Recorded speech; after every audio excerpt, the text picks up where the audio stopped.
The US is pulling out of a nuclear missile pact with Russia. The Intermediate-Range Nuclear Forces Treaty has been in place for more than 30 years. President Trump accused Moscow of violating the deal. Russia has violated the agreement. They've been violating it for many years, and I don't know why President Obama didn't negotiate or pull out. And we're not going to let them violate a nuclear agreement and go out and do weapons, and we're not allowed to. We're the ones that have stayed in the agreement, and we've honored the agreement, but Russia has not, unfortunately, honored the agreement. So we're going to terminate the agreement. We're going to pull out. Unless Russia comes to us and China comes to us and they all come to us and they say, let's really get smart and let's none of us develop those weapons. But if Russia's doing it and if China's doing it and we're adhering to the agreement, that's unacceptable. So we have a tremendous amount of money to play with on our militaries.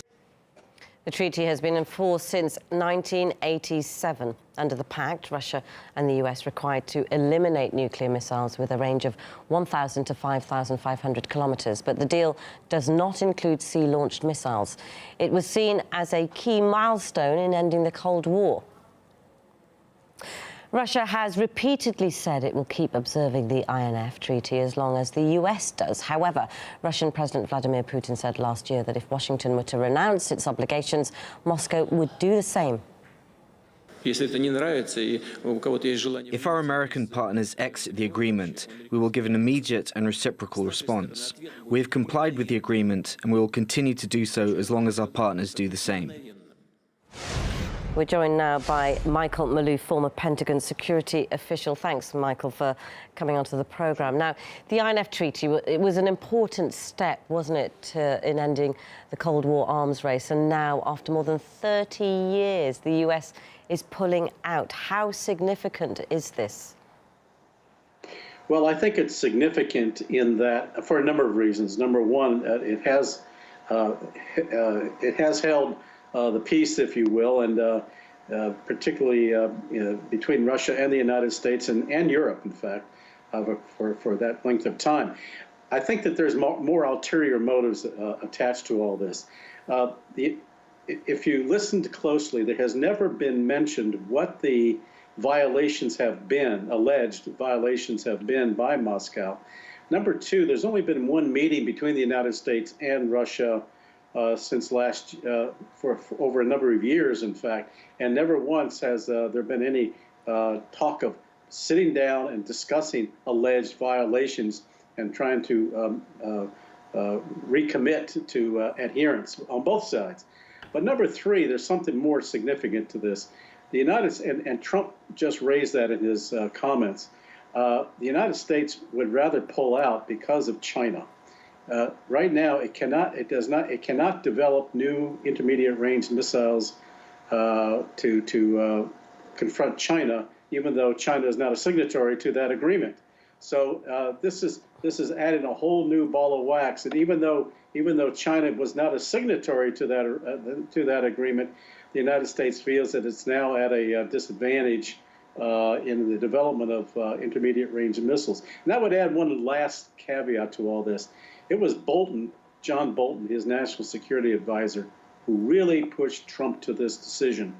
And Bolton has been in the forefront of getting the United States to act unilaterally, not only in this case, but also in dropping out of the Iranian nuclear agreement and putting troops into Syria toward the idea of regime change. So Bolton's a very dangerous fellow, and Trump is not really in charge of his own foreign policy.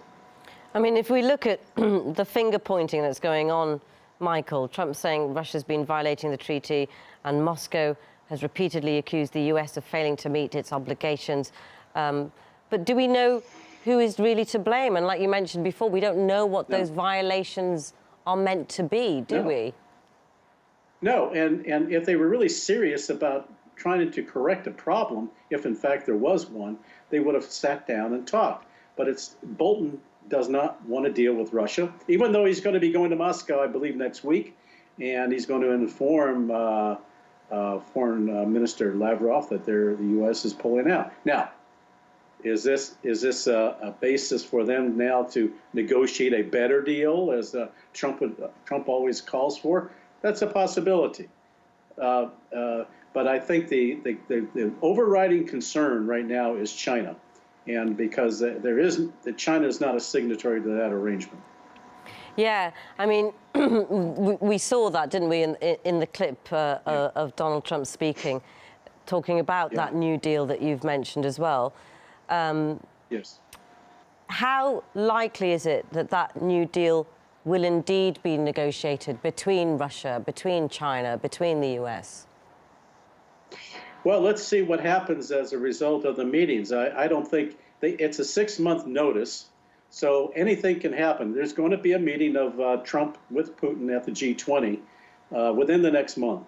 That might be an opportunity for them to sit down and seriously discuss this thing and put off any precipitous action that he just announced today. Again, I think he's trying to leverage Russia, and we'll just see what happens.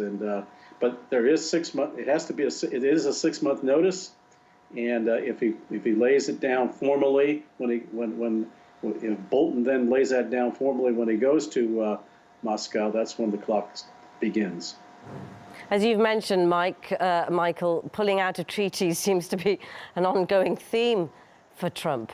He feels that they're just not operating from a position of strength, and it's America first. All the usual rhetoric that you're hearing, and again, China is the key on this, and Bolton is of the mindset that we're at a disadvantage, and he's convinced Trump that we need to do something. And I might add that even Defense Secretary Mattis has expressed concerns about alleged violations. But again, nobody knows what those violations are. Is it the idea of developing a new cruise missile? Well, the treaty doesn't prohibit that. And the United States is developing new intermediate missiles and cruise missiles. But again, they can develop them, they can research, they just can't deploy. Okay, we'll leave it there for now. Michael Malouf, former Pentagon security official, thanks very much for coming onto the programme.